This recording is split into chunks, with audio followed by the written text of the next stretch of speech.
The new year brings new health goals and wealth goals. Protecting your identity is an important step. Your info is in endless places that could expose you to identity theft, leading to lost funds. LifeLock monitors millions of data points per second. If your identity is stolen, our restoration specialists will fix it, guaranteed, or your money back. Resolve to make identity health and wealth part of your New Year's goals with LifeLock. Save up to 40% your first year. Visit lifelock.com/podcast. Terms apply.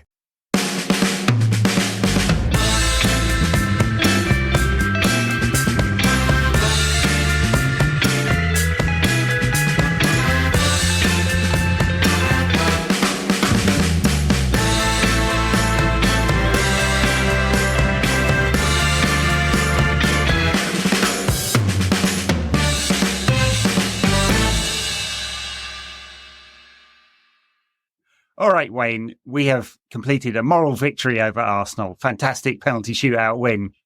Did you enjoy it at 3 a.m? Yeah, because that's all that happened, right? They just came onto the pitch to take a bunch of penalties and then left the American crowd satisfied and a bunch of travelling Manx as well. United fans are great, aren't they? Like, to travel all the way to... I don't know if you know, obviously, Pete Boyle visibly has gone over, Andy Mitten's gone over to work, but I know a few others who've gone over as well that's hardcore to go that way to that part of the world for the pre-season just for a penalty shootout because there wasn't a match apparently, but we won. Moral victory, great omens, really. Nana pulling off some tricks. I did quite enjoy him walking all the way to one side of the goal, pointing to the other side, and then diving the wrong way. I mean, after all of that. Yeah. Kind of amusing. Obviously, completely meaningless. Third of the preseason games. So there's Rosenborg, which was absolutely dreadful. Just a really crap game, but mostly kids and a couple of senior players. A few more senior players back against Rangers. Obviously, a fine performance from Ahmad for 45 minutes there and a really nice goal as well. Seems to have played himself into the sort of first 11, starting 11, I think. Maybe. We'll see. And then defeat to Arsenal, which included a goal, which was at least 2 yards offside. Yeah. MLS referees. Fucking hell. The standard was not great of officiating. And I think at some stage, they were just kind of guessing, basically. They were just hoping they got it right because they seem to be sticking their flags up at the wrong stage all the time. But did we learn anything from it? Well, like you said, the MLS referees, I'm not going to get too much on their back, but I know that Wayne Rooney has a famous gripe with them, doesn't he? Like, famously went to town on them and talked about, like, the need for improvement and everything. To do one of my infamous diversions, with pre-season, I'm warming up with an infamous diversion away from the main topic, but the Wayne Rooney subject is really interesting because, as you know, I wrote a book on him that came out a couple of years ago.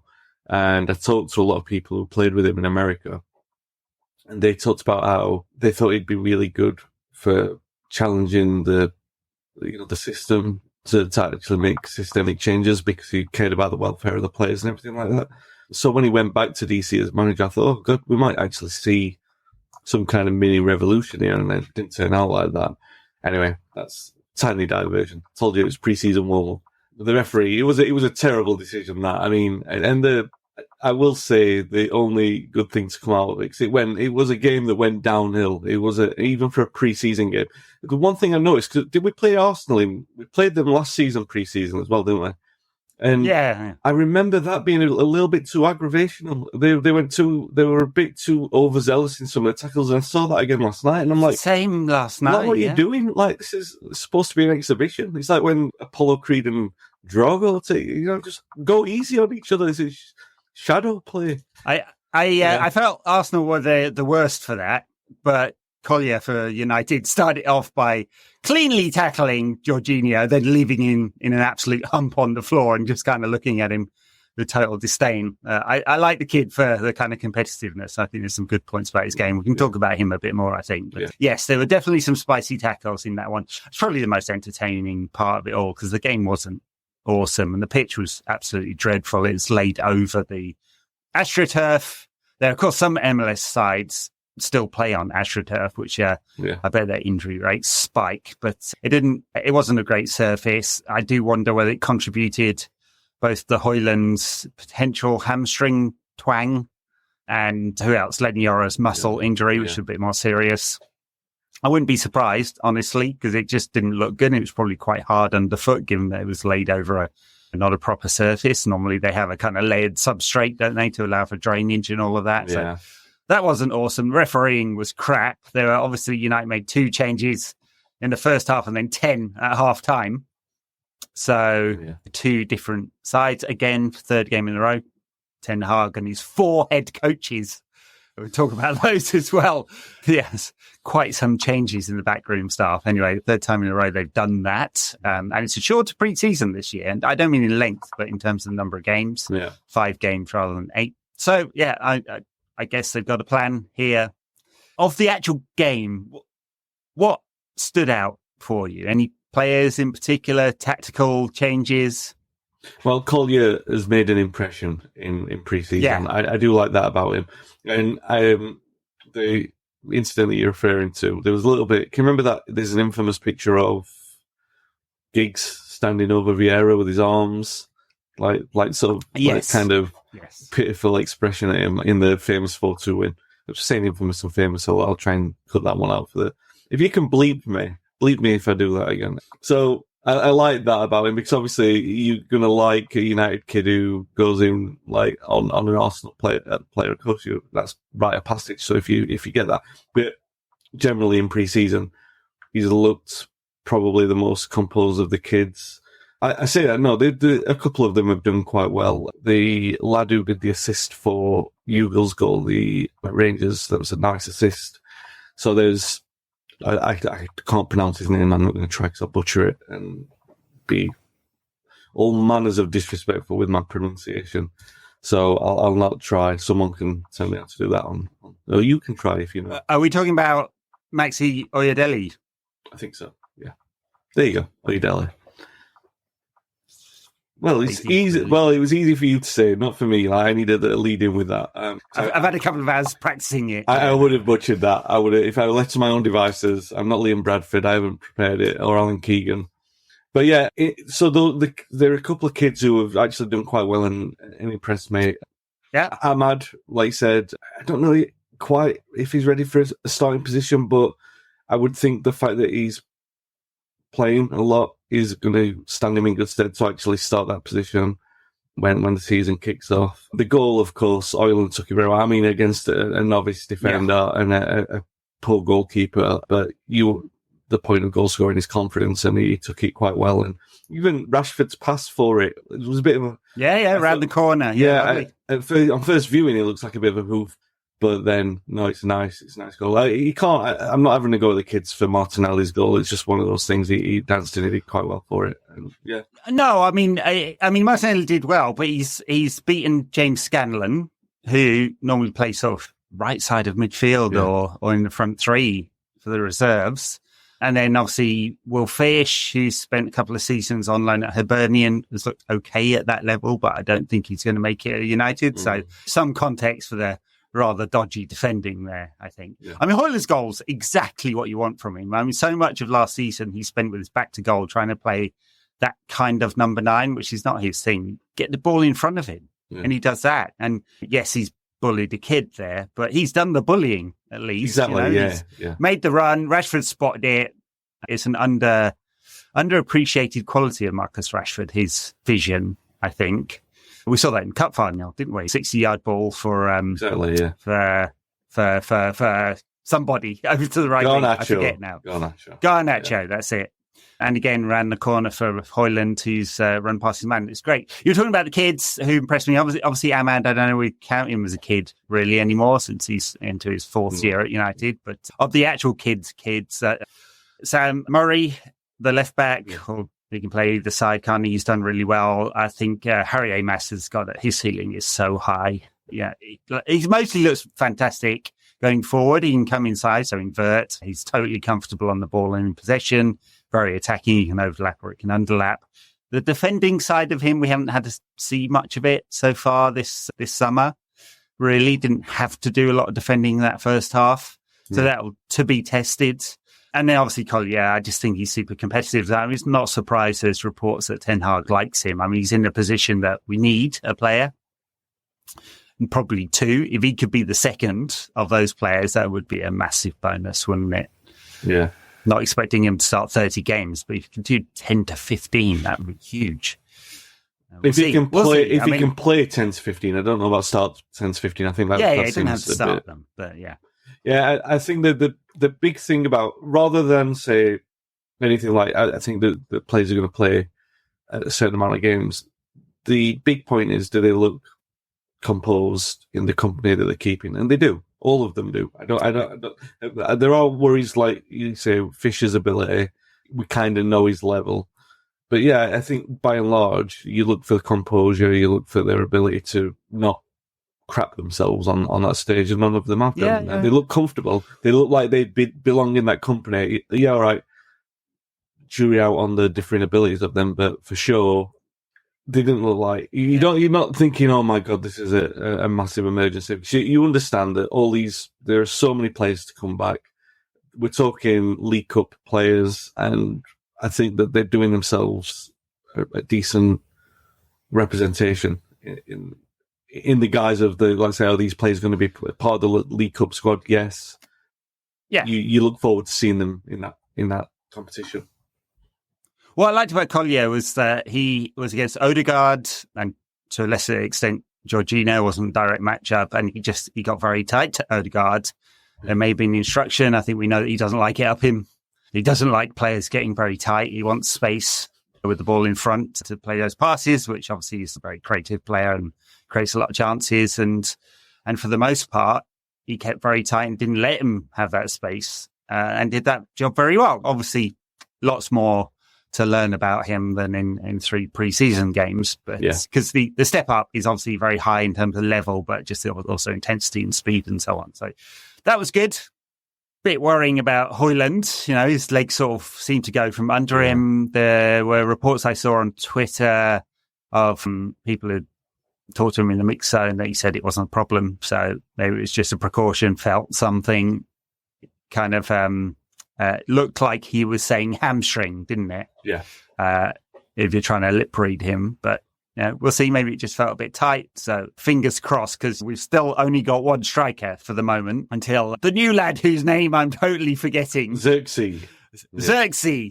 I can pronounce that one. Xerxes. Yeah. The way he says the Z is a sort of say. Yeah. If you listen to him, you can find him saying his own name. Josh Xerxes, I think. Yeah.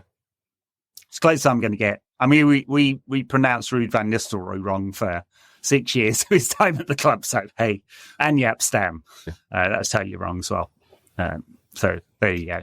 Who else? Hannibal came on for Højlund. I mean, he's playing false nine. That's not his thing. But I just worry about him that he's not. I mean, he had 15 minutes and then was taken off at halftime. So, I'm not going to judge him on that performance. But, I'd be surprised if he's at the club at the end of the window. Honestly, I think they'll try and find another club. Disaster of a season last season at Sevilla, kicked one of their players and never played again, basically. So not awesome. What else did we had? We had Sancho. I thought he looked kind of intense, didn't really achieve much, but he worked really hard. I like that because that's the thing that's been, people have criticised him most, I think. Anthony, who I was going to call it that left. I was going to say that left wand was a bit wayward, but I think wand's a bit generous, isn't it? The left peg was a bit wayward. Yeah. I remember a year ago when Sancho was playing false nine a year ago. Yeah. When we were looking to see how Højlund was going to sell, and you wonder where he's going to fit into this kind of system, considering that we have. I mean, is it that different, really? I mean, if we're going to say it with a flourish, and he deserves a flourish. He looks like a kind of player who can, like Rashford, like Sancho, move along the front line. He doesn't look like he's going to be tied down to a specific position like Højlund. And yeah, I mean, those aren't bad qualities. I mean, yeah, all right, you want an hour striker who's going to guarantee you 20-odd goals, but at the same time, football's fluid. United, if they don't have that, they're better off having a number of. It's no good having Rashford trying and failing in that position. It's better off having floating options who are can rely on the pace and their ability to run past people and create space for others, and that can happen anywhere in the front line. So it worries me. It worries me that in Euro and Hoyland, these are players who've been specifically bought for positions where we've struggled to fill them, and like obviously then they've gone down with knocks. Then you're immediately going, oh, here we go, problems in those areas immediately, because then it speaks to what Ten Hag said before or after the game. He started speaking about the depth of the squad again, which is an obvious thing that wanting to strengthen. Yeah, all right, we know. Yeah. Because the point is that Xerxes come in as a replacement for Martial, but we were already light in attack, so we needed another player anyway, and this has just exposed that. And Euro's coming as a replacement for Varane, but we already needed a better centre half. So the conversation about De Ligt and Branthwaite, all those conversations are going to just carry on anyway. The Hoyland one I'm not so bothered about, because like you said, it seems like it was a precaution, and I mean, we said that you're not bothered. You're talking about with a view of, will he be in the Community Shield lineup, and will he be part of the team for the first game of the season? So in that perspective, I think we still got a good bit of time. The Euro one concerns me because it's so innocuous, and we've heard nothing yet. So we'll wait and see on that. But it's like you said, the pitch though it's such a stupid. The thing that they said afterwards is that they were trying to find someone to buy the pitch. They said that after the game, but they didn't find any takers. They're just like, I don't even. It's so ridiculous that I don't even know where to begin with it. It's like, well, I'd say some locals in Inglewood should turn up, and they could lay down some turf in their garden. Thing is, water's so expensive in Los Angeles because it's so bloody hot, and there's been a drought for like 97 years that everyone has AstroTurf anyway, because it's just easier. So I know someone whose name I won't mention who had an illegal lawn in Los Angeles. Or did a legal amount of watering, which they weren't supposed to do. I think you pay extra, something like that. I know in my part of the world, which has a reputation for raining a lot, water triples in price over the summer. You're really encouraged not to use it. Right. And it's very expensive anyway. Although yes, over the last year, it has rained quite a lot in Los Angeles, comparative to other years. It's been quite it's rainy. all in one go. You can't store it when it floods. Yeah. So they had a massive flood a while back. Yeah. Anyway, it was complete shit, the pitch. Not only is it too small, so no World Cup games at this stadium, which is a magnificent stadium, $5.5 billion to build it. I'm sure Arsenal fans are glad that Stan Kroenke spent it on the stadium and not their team. But it's too small for the World Cup, and they wouldn't take out any seats without FIFA paying for it. And of course, FIFA don't pay for anything unless it's Gianni Infantino's bonuses, shall we call them, and yacht and apartment in Qatar. So, but absolutely stupid, tiny pitch, and it was absolutely crap, and it made for a crap game. And there were a bunch of fans there. It was a pretty good turnout. Like the bondholders didn't turn up, the people who'd paid like $1 million for their seat, the bond on their seat that they did. And part of the reason that they had to do that is because the stadium was $5.5 billion. Yeah. They didn't turn up, so there are big gaps in the best seats, but decent. But the prices for all these tour games are astronomical. They've got this dynamic pricing on. They start at like $99. The cheapest one I could find for United Reserves versus Betis in San Diego in a week's time was $99. Yeah. Absolute bonkers. I mean, I guess people will pay it because it's a chance to see United. Yes. Yeah. Coming back, that was a diversion on stadiums and pitches. I sounded like Andy Mitten for a second there. Strikers, Ethan Wheatley played a half, and I really like the look of him in the reserves, and I feel like he's a year short of playing for the first team, basically, and just needs to fill out a bit because he's got a good pace, he's good in the air, missed a good chance at a header late on in the game. Yeah. He scores different types of goals. He's a good channel runner. And I think there's a lot about him that's good, but he's a year away from being able to compete, I think. Yeah, and when he has played, he's had a couple of appearances now for the first team, and he's just not had, and this isn't a criticism at all, but he just hasn't had that stroke of luck that, there's something fell to him right and he's been able to do it. Because if you can get that Rashford, Makeda, then it buys you something precious, even if only for a moment. And it's that an air of anticipation or this expectancy from the opposing defenders where they become wary of you because they don't know you, but you've done something, which is the best position that a kid can be in. Obviously, that I'm speaking of Rashford, I'm speaking of Makeda, and things that were like 7 years apart, and nearly 8 years since Rashford did that. So it's very rare for something like that to happen. So I'm definitely not criticising him for it. And the thing is, Wheatley probably his reserve team and youth team highlights and the way that he's progressed reminds me a little bit of Rashford in that it didn't seem obvious that he was going to make that breakthrough.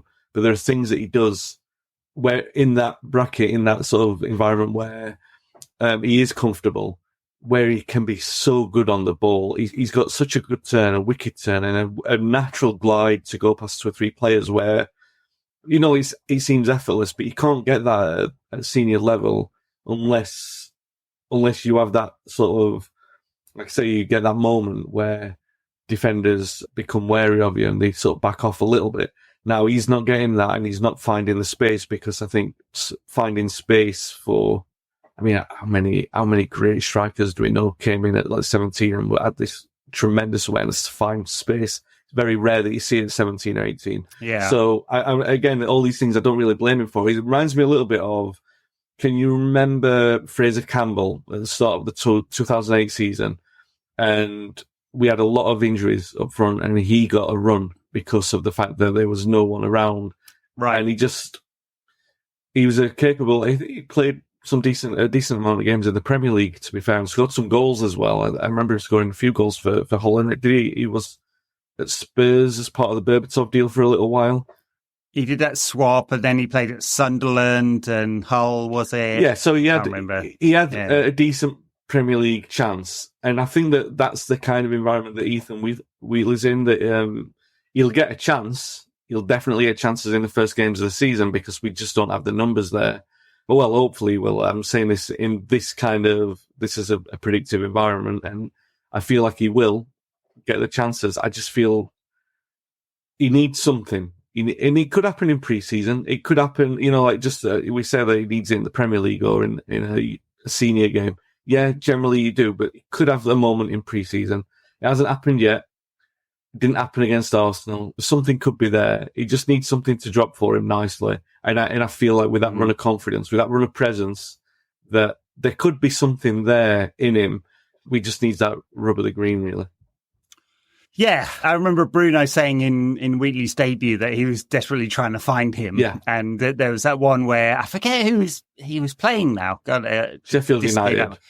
Sheffield United. I'm jet lagged, so I'm going to forget things. But the defender just got in the way as Bruno's going to try and find him for a tap in. And I think Bruno's more disappointed. Yeah. Head in hands, didn't quite make it. But yeah, there's something about him. If he was going to make a loan, I just wonder what kind of loan, because the Championship, he's a technical player, and I don't think that just being bullied by cloggers in the Championship, I know I'm being unfair. Not that I'd get any pelters on Twitter or email for that, to be honest. But I wonder what kind of loan might suit him, because I'm not sure it would be the Championship. Just because it's one step down doesn't mean it's a better sort of proving ground for that kind of skill. But yeah, it depends. If Ten Hag likes keeping the younger players in training because he thinks it's a good development arena. And now we've got a ton more coaches, right? So we've got Rene Harke and Ruud van Nistelrooy as the kind of co-assistant managers, I guess. Yeah. They're both sat either side of Ten Hag, sort of Ten Hag whispering all game. And then we got the new part set-piece coach, part development coach. I think he's going to spend, I forget his name, no, it's gone totally. There you go. I'll look it up in a moment. Anyway, new coach is coming from Sweden, from Lillestrøm, I think, or is that Norway? Norway, yeah. He's going to work on, like, with the younger players and on set pieces. And there was some good analysis that I think one of the Twitter handles put out, analysing the teams that have a specialist set piece coach against average team height against the number of goals scored. And there's a clear difference if you have a specialist set piece piece coach. And so, United are going with a flow there, and maybe it'll make a difference because we scored almost no goals from set pieces last season. Yeah. I do remember that we did bring in a set piece coach, and then the irony was that we stopped scoring after that. So yeah, that's right. Maybe the change this time will be better. Yeah, I mean, do we worry a little bit that there's too many now, and that it starts to make the manager look like what was the wording that Ratcliffe used for him? Ashworth. Eric Ten Hag is our partner in this journey. It's such a weird... Such corporate speak, wasn't it? Yeah, and I'm not comfortable with that because he can use head coach, use manager, use them interchangeably if you want to. But like this, he's our partner in this journey. Give the manager... The manager must be the most important person at Manchester United. He must be. If it's manager or head coach, that person has to be the most important person. And I get this idea that football, the sport, is evolving and there are now numerous responsibilities, and United as a big club needs that, but you still need someone who's got the ultimate accountability. And I do think that Ten Hag retains that for now. I just feel like, the more that you add another person who was an head coach, the one thing I do like about it, I said earlier, I think I said it on the last time with the pod, I think just brought Ruud back. I did like that they were Dutch. I do like that it's a Scandinavian feel because I think historically that's a good breeding ground for United, and it seems to be like it's more sensible than sensational. We haven't gone diverted away from United's Scandinavian roots. Or Scandinavian influence has always been a positive thing, and it's more understated than trying something grandiose or anything like that. And even though if United are a club, if a club could do it, United could do it, I guess. But or could deserve to have that kind of status. But sure. But having gone this sort of understated route, I like it. It's the only issue, and I keep coming back to it, and it concerns me less now because I can see the picture of what they're doing with putting all the coaches in place. But what concerned me at first was with all the Dutch speakers coming in, because I thought, well, if Ten Hag goes and that's the influence that you're trying to get in there, then you might look to turn a new page again, and then all of these coaches will become redundant. It just seems... I don't know if that's still something that concerns me as much, because I feel like all of the coaches are coming in. It worried me that they were Dutch, is what I'm trying to say, because I felt like it was banking on him. And I don't feel like they're doing that anymore. I feel like they're getting specialists in place, and that's a good thing. So, yeah, they've taught structure all of the time, right? And I think Ashworth was, apart from the kind of corporate doublespeak, has been quite clear in his interviews so far about what they're trying to achieve. Yeah. So, yeah, I'm not so worried. I mean, I have to say, Ruud doesn't half look like, because he's got charisma, right, as well as some coaching pedigree, having been at PSV, if not a long coaching career. He kind of looks like interim head coach in waiting if it all goes wrong. Give it Ruud till the end of the season sort of thing. I mean, of course, we hope it doesn't go wrong, and like all the problems of last season are solved. And part of the reason for putting all these coaches in place is clearly some thoughts amongst the new executive team that Eric needed some help, and he's certainly got it. Anyway, I looked him up. Andreas Georgsson is the new set piece / development coach. Yeah. So. And I mean, it's definitely unusual because he was head coach at Lillestrøm. Yeah. Ruud has been head coach at PSV. René Hake was head coach at Go Ahead Eagles. So that's a lot of, that's a lot of firepower coming into United. So let's hope it works and there's not too many egos in there. Because we know Ruud has got an ego for a start, but I don't expect he's coming to United. He's taking the job because he wants the job, right? Yeah. Although, as Ten Hag said, super ambitious. So. And I like that Ten Hag's responded to it in the right way, of saying it was necessary, rather than... because there were a ton of different ways he could have handled that, and I felt like he handled it the right way, considering it's that's difficult. That's a very difficult scenario, considering that your job has been under pressure for weeks, and then they bring in all these head coaches. Obviously, like you're saying already, like it looks like it was an interim in waiting. However, I felt like when he's not dodged the topic, he's embraced it and he's used it as a positive thing for the club. And I think that's the best way they could have done it. Considering that there's a lot of scrutiny still to be on him, like I said, it doesn't stop the scrutiny. So while he's answering the questions well, I've got every reason to feel more confident than I did last time I spoke about it. Yeah. All right. Well, United head down to San Diego, short trip, obviously. Lovely trip as well. If they, I don't know whether they're going to fly or drive. It's a 3.5 hour, 4 hour drive, but you can take the coastal road, much nicer than the freeway. If they want to hang out on the beach for a while, they can do that as well. Doubt that they will. In the meantime, there's been, still speculation around transfer activity.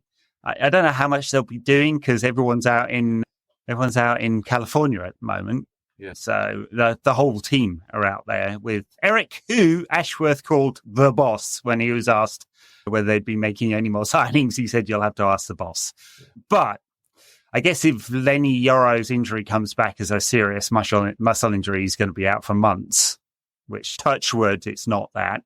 They may accelerate thinking around De Ligt. There was speculation over the weekend or late last week that you might make a move for Mazraoui, the right back from Bayern Munich. That one seemed a bit odd to me. I kind of like his profile for what United are trying to do. Yeah. I guess we can talk about some of the tactics, but his injury record is dreadful, and I'm not sure I like his defending very much.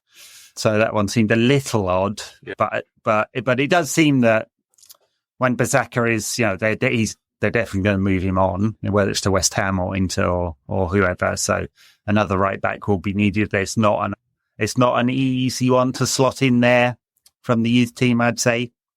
So it's probably a purchase. Where else? Midfield. I mean, they need a player. We didn't talk about Casemiro, but he does not look on it. At least from my point of view, he seems, he went flying into a couple of tackles against Arsenal.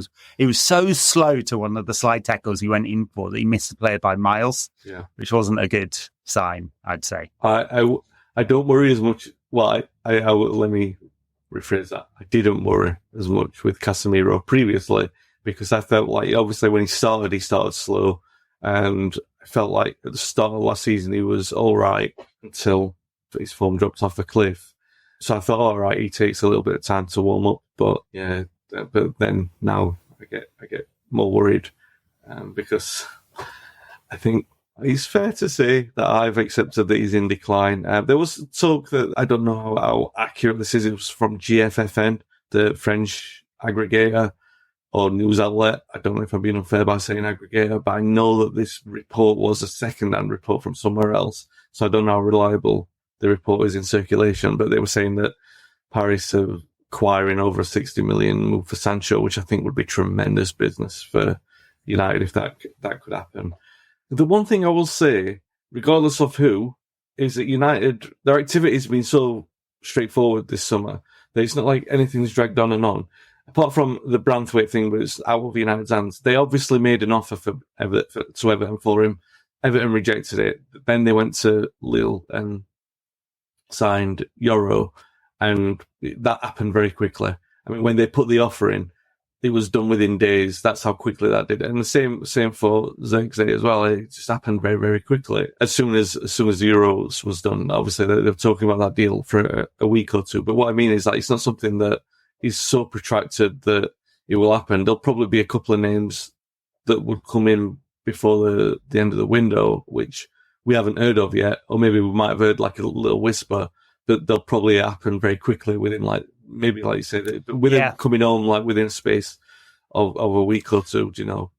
Yeah, well, let's hope so. I mean, especially midfield, there definitely needs to be at least one body there, even if we'd like the look of Collier for a few games this season. I mean, obviously a lot of talk about Ugarte. His profile, I don't know if I like from what I've seen. I watched a few of the games from the Copa America and obviously Paris Saint-Germain in Champions League and stuff like that. And he hasn't been making Enrique's team because he's not the kind of sort of defensive midfielder that Enrique likes. He wants more of a ball player. Ugarte is not a ball player. And, I think given that Kobe Mainoo's got many, many talents, but progressing the ball is not one of his yet. Now, it may develop over time. I just kind of feel someone who balances the ability to progress the ball a bit with the getting the challenges in, winning the duels in midfield, and eating up a lot of space, which he sort of does, Ugarte. And he definitely makes a lot of challenges and wins duels. So I wasn't sure the profile was right. And I just say that because I was it's such a surprising profile of player, to be honest, for what United need. And they seem like they've got such a good team in place that are identifying the right kind of player for the right kind of hole in the United squad, that he may be a stalking horse and they're actually going after someone else. Yeah. Which you could think about Branthwaite being a bit like that with Lenny Yoro. Yeah. Or maybe they were just dead surprised that Madrid never upped the bidding, because Madrid have got an absolute shed load of money to spend if they want to, and they still chose not to. So we'll see. Definitely a midfielder, though. Yeah. One, at least, is going to be needed, because I don't think Casemiro is going to hack it this season. And given he can't cover the ground, and we don't want Mainu to be playing at 6 all season, because if he does, there'll be no link between Bruno and the forwards. Then that would be a real problem for United. We're going to be back into the situation where there's a big hole in central midfield. Well, yeah, I mean, 2 years ago we signed Casemiro and Eriksen, and he's saying, well, that's a very, very astute piece of work to cover the next 2 years if we can graduate players in. But now we are 2 years on, and concerningly, it looks like they might start the Premier League season, which is not the position that we want to be in. I am interested in that profile of the third midfielder, because Mainu and Fernandes are going to start. We still don't know Mainu. He's still developing. He's got so much incredible potential, and where he's going to settle in that lineup, what's going to be asked of him to pick up, because obviously this is going to be a big season in terms of responsibility. I think he was allowed to sort of just play freely within, obviously he had instructions, but I mean, he had some liberation. Whereas I think because his star has risen so much, it's kind of like now they'll be saying, no, right, this is your responsibility. You are going to have to be this dominant man in United's midfield. Stop playing like it. Or not stop playing like it, continue playing like it, but now it's your domain. We're giving you a chance. So that comes with extra responsibility. What's he going to be asked to be doing? And then, the profile of that third midfielder could well be a smoke screen, because, I mean, that seemed like a straightforward deal to do. Right, because Paris wants to sell, because they want to bring in the Benfica lad, Neves, and I think there was a talk that United might go in for Neves to sort of scare Paris into selling, but it might be someone else completely. Like the Yoro thing came out of the left field. So, but I trust them on what they're doing with that, because Yoro's a very, very, regardless of. Hopefully it won't be out for long, but he's a very, very smart signing. The potential of him is scary, so good. Yeah. So if they're doing that with another midfielder who we don't know about yet, then fine. I trust in what they're doing with everything so far this summer. I think they've been, like the first summer, it was difficult last year because of the transitional bumps. But the first summer I felt they were as ruthless as they needed to be with Ten Hag, giving him the backing to make the decisions that he made. And I feel like we're following that same pattern this summer. It's a bit more slow, but it's right. It feels right. So I'm not panicking yet, but I mean, I'm just looking at 28th of July. Maybe 2 weeks and we can start going, whatever the players come in. Yeah, I'm there. Yeah. We do have to think about the beginning of the season, because there's some tough games, as I said before, for 6 games. There's a few tough ones in there. Kobbie Mainoo, he's going to have another week off. It's 2 weeks since the Cup finals. He's got another week off before he starts training again. Obviously, he's not going to lose a lot of fitness. I would be surprised if he's back for the Liverpool game in North Carolina. So we might be looking at a few minutes against City in the Charity Shield as his sort of return. That might...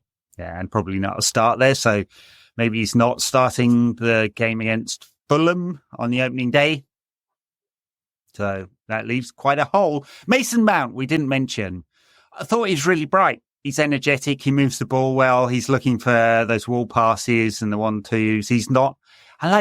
people say, his favourite position is 10, but he's not a creative 10, right? He doesn't create a lot of chances, but he knits stuff together well. So I just wonder where you're going to fit him into the team, because it's not 8, because Mainoo's playing that role. Yeah. And it's not 10, because Bruno's playing that role. There's a kind of open question over the right side of the forwards, and Ten Hag's never tried him there, but it's where he played a lot of his time at Chelsea and for England. Yeah. So there's an option there, given that Anthony has no end products. Ahmad is There's still questions about whether he could do a full season because we've not seen it. And Sancho doesn't like playing off the right. Yeah. So, lots and lots of questions. There's an opportunity for somebody there. Maybe that's where Mount will play. Not sure. He's too good a player and yet not good enough. That's why it was always a strange signing and very expensive. Where do you find a place for £55 million signing that we didn't need? Yeah, I feel like also Garnacho who started there in the final. I still feel like with Rashford, such a dominant player on the left, that I feel like the starting with everyone fit would be Garnacho right, Højlund central, Rashford left. I still feel like that's Ten Hag's preference while he settles. But yeah, it feels like United almost got pulled into like a parallel universe. Like the Mount transfer feels like he should have gone to Villa. Do you know what I mean? In that kind of jiggity pokery nonsense that went on between Villa and Chelsea and Forest, and it was Newcastle and Everton. It feels like he should. Oh, Newcastle and Forest, by the way. I know it's nothing. They haven't done anything wrong. Sorry, so I just they haven't done anything, against the Premier League's own laws, which the clubs set themselves. But come on, there are people at Juventus who went to prison for doing this. Yeah. It's like they clearly. I forget the guy. I mean, he was so inconsequential. The guy that went from Newcastle to Forest for £35 million or whatever it is. And then turns out it was way, way more than anyone thought it was. And then another player went the other way. And then Newcastle legit sold one of their 18-year-olds to Brighton for 30 odd million. The guy had been at Feyenoord for a year on loan. Yeah. But the Premier League should close this rule. And it's the clubs that have to close this rule. Yeah. And you just wonder, are there 14 votes to say, come on, lads, you're fucking around here. This is against the spirit, if not against the laws. We can tell you 5 clubs who wouldn't vote for that, and they're all making hay. But the point is, Mount feels like he was one of those transfers that he went to the wrong club. Like we were, we'll pay the 60 for him. So he does seem odd because he wasn't better than what we had, and there wasn't a place. Now, is there a place for a talented midfielder in the United squad? Would we need one? Does he theoretically fill the Eriksen void when Eriksen goes? Theoretically, sure. He's not as crafty as him, but he's a different kind of player. But he's that kind of player. He's in that ballpark. So, but where would Eriksen play now? He's not going to get in anywhere near United's starting 11. And United don't change the system enough that you think that there's an obvious place for him in. Like we would change the system and bring Park in European games. Yeah, there's no change of system. They say that's Mount's system. So that's what we need him for. There's nothing even there. If we find that. I do wonder about that, though, because Zirkzee is such a different profile to Højlund that it will look very different if he's playing. I do wonder whether there's an option to play 2 of them, but it would mean going to either a box midfield or a 3 at the back, which I don't really see. Definitely not the 3 at the back. I don't see. Maybe a diamond in midfield, sure. Ten Hag has tried that. He might do it again. Mount, I mean, if Kobbie Mainoo doesn't start the season, he could start at 8, but Ten Hag has been sort of reluctant to do that. Yeah. So it kind of looks like he's reserve 10, but Bruno plays every game, every minute of every game that he's available for, even like Carling Cup games, which is totally pointless.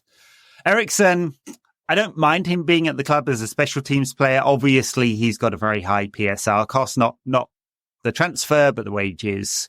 So it would be fairly attractive for him to go. But if Ten Hag likes the fact that he can put in, as we saw last night, a fantastic ball at a set piece, then that has its use, doesn't it? And he can come on to control a game if United want to manage a game at the end as the clock's running down. He's definitely not going to play too many 90s. Well, you wouldn't have thought. Or if any. Anyway, interesting times.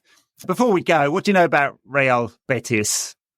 They used to have Denilson, the Brazilian player. They broke the world record for him. I remember that. They did. That was about 25 years ago, mind you. Well, that's my area of expertise. Life in 25 years ago. And Joaquin used to play for them for about...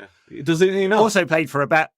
Oh, he played for them about 25 years and he was still playing 25 years later. I feel like he retired because I feel like I saw clips of him like bawling on the pitch because he finally retired, age 48.